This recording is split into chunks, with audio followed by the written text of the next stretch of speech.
What's up, everybody? This is Passion9, and welcome back to my total takedown of this final season of Attack on Titan. We got a new episode that dropped today on a Sunday. I think it's Sunday. Yeah, it's Sunday. It dropped on a Sunday, which kind of took me by surprise. I thought it was going to be every Monday, but you know, we had that little bit of time from New Year's where they skipped a week, you know, took some time off, and they are back with more of the series. And we've got episode 64 or episode 5 of this final season. And holy crap, I mean, 2 massive bombs were dropped on this episode. Two bombs, okay? There were 2 bombs. 2 big important plot threads here that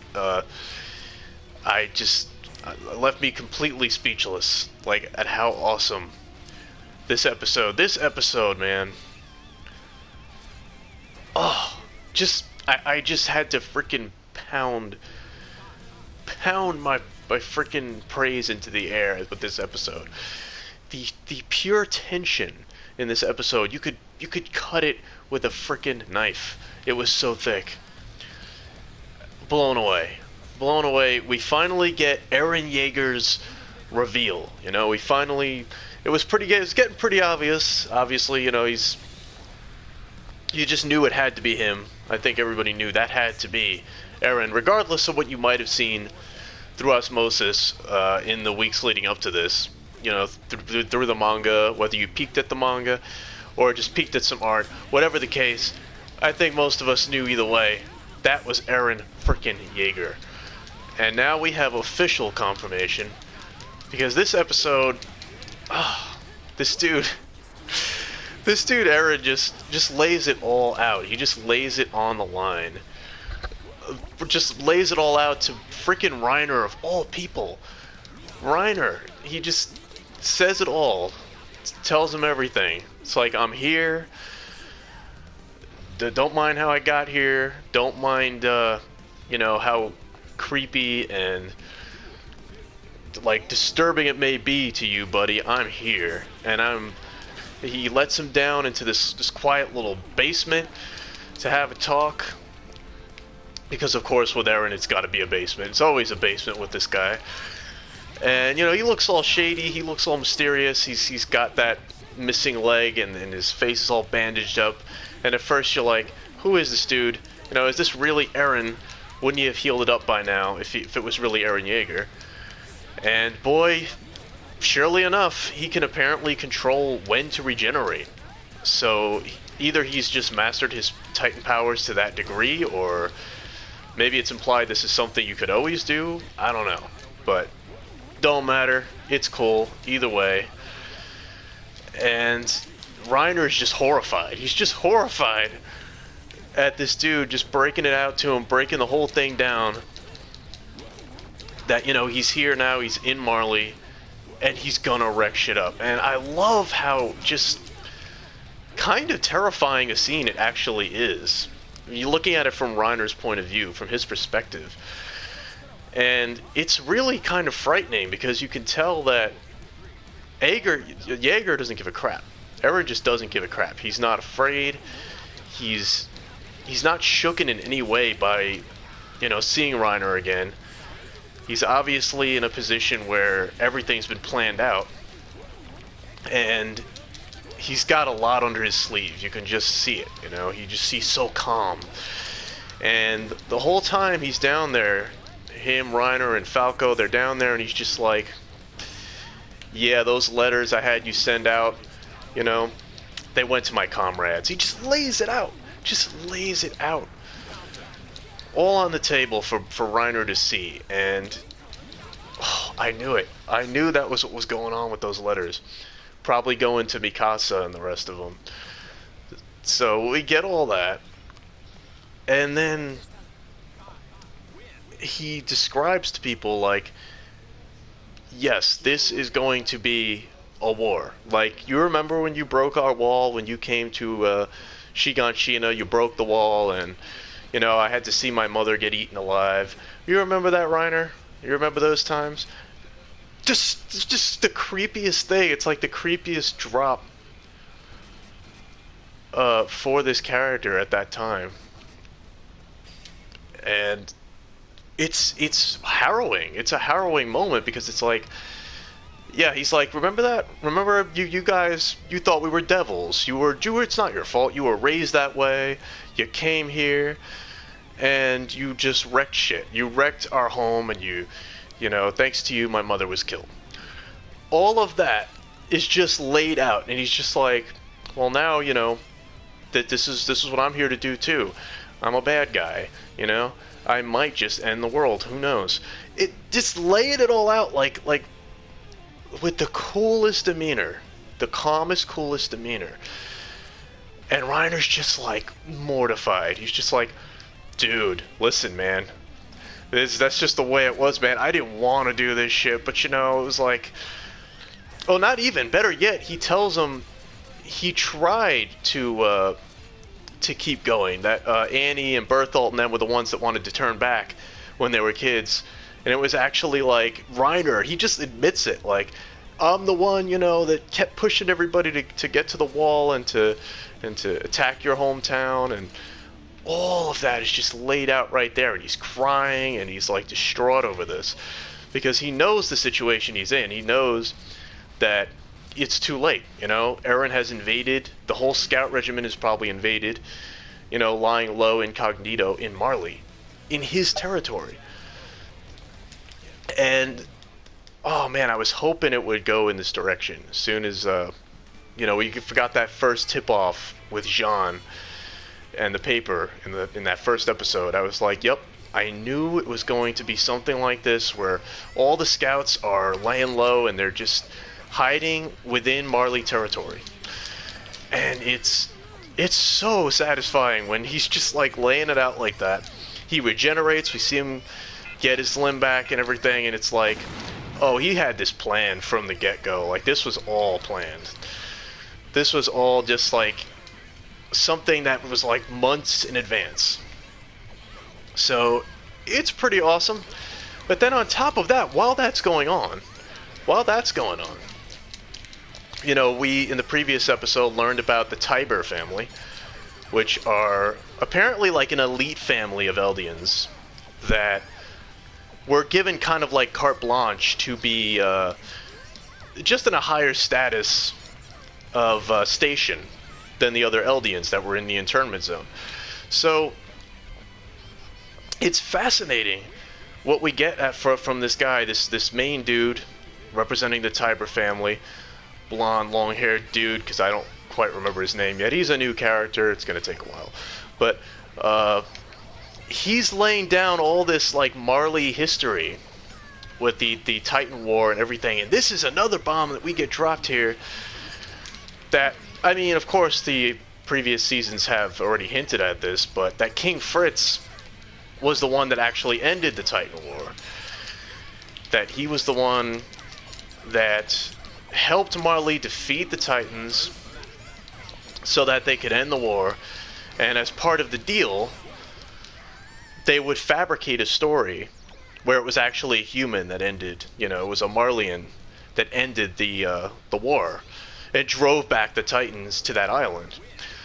When in reality, much like the Titan War that the imprisoned Eldians on that island had been fighting the whole time, it was just a fabrication over a fabrication. And as it turns out, that was all set up. King Fritz hid away not because of defeat. He did it because it was just part of their victory. It was part of the plan. We'll back off and go over here. I'll lock my men away for like, you know, 100 years or so. Take their memories away this way. You know, we don't have to fight anymore. Us Titans will live here. You guys do your thing there. And the Tybur family was part of that. They were part of that fabrication. And they've taken a position where essentially they're going to help their Marley retainers fight against Paradise Island. And the old Eldians, the Eldians from King Fritz's side. Because the interesting thing about this is that the one who set it all up, the one who messed up this plan, this fabrication, this peacetime, was Grisha Yeager, essentially. It was his little insurrection that ultimately threw the whole thing out of whack. Eren Yeager's father was the wrench in the gears of the whole thing, and it makes you realize this whole story, this whole time, was actually the result of the cost of peace, right?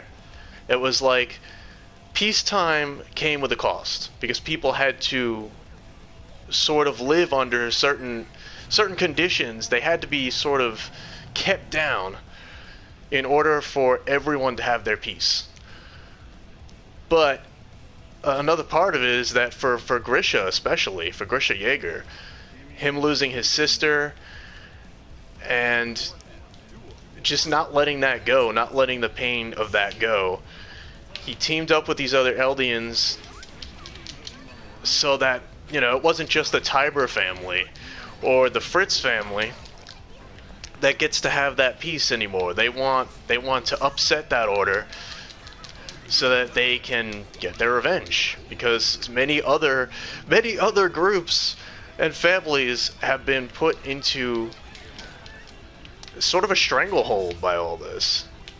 And that's like the whole thing is in perspective now. In this one episode, we finally get so masterfully paced the way they did this, where we're getting that backstory, we're getting this reveal on that stage in front of all those people, while Eren Yeager, the more personal reveal is happening in that basement between him and Reiner. Holy cow, what an episode. Like, so beautifully paced, so nicely interwoven, the way they parallel each other, the way we cut back and forth at just the right times. The framing was excellent. I love the way the cameras are going off in the background as this dude is making his speech about, you know, taking down all the other Eldians for the greater good. And, you know, it's kind of a pompous position, really, because it's like, why do you Tiber family get to have it so good? You know, and it's because they were actually the ones that ended the war with Fritz. These two Eldian families were actually what ended the Titan War. And they fabricated this idea that it was a single human that did it.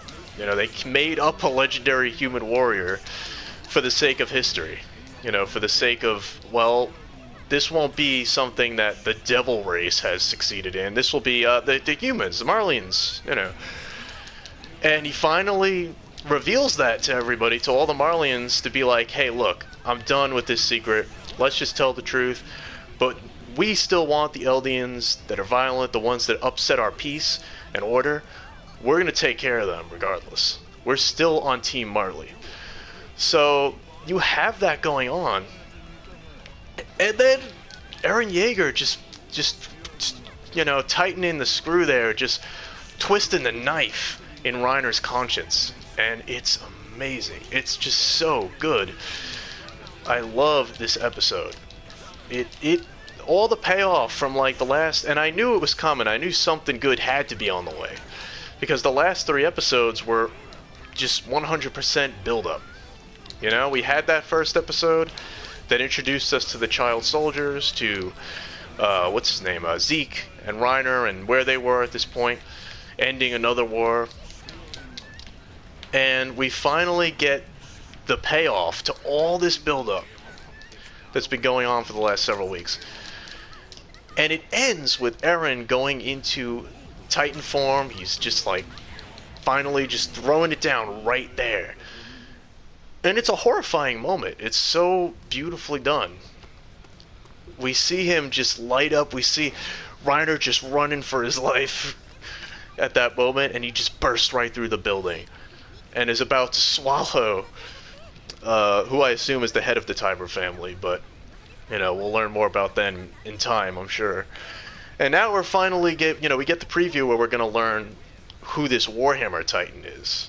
You know, that's been popping up quite a bit in trailers and pictures and such. Kind of excited to learn more about that Titan.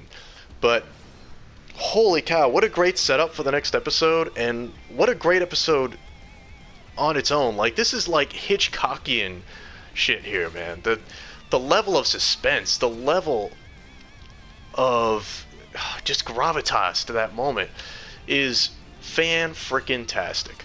Great episode. We get some you know, a little bit of character moments with the rest of the internment characters, but for the most part, this is all Reiner and Eren and just bloody history. And I freaking love it. So, I mean, not much more to say there. I mean, it was a pretty simple episode. It just focused in on exactly what it needed to get me more pumped than ever for that next episode, especially after a break. You know, after a long break, well, it felt long. It was a week, but you know what? That felt long anyway, because this has been good. This season has been getting off to a fantastic start.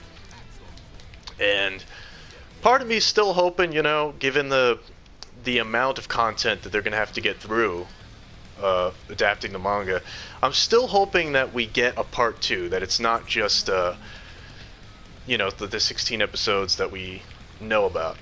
Hopefully there will be a split core, but until then, I'm on board, man. This has been fantastic. What an episode. What a cool, harrowing, frightening, just white knuckle episode, man. There's not much more to say. The production values were great. It looked great. Looked cool. It just perfect. It was a perfect episode in every way. And that's it. That's all I got to say. Attack on Titan, final season, just continues to get more and more impressive and intense as time goes on. I can't wait to meet the rest of the scouts. We still don't know where they are, but obviously we're going to be meeting up with them soon. Especially now that Eren is going full war mode here. And, oh, it's so good. So good. What else is there to say here? I feel like that covers pretty much everything. Yeah, it was great. That's it. That's all I gotta say. Great episode. Until next time, guys, live for the passion and stay tuned.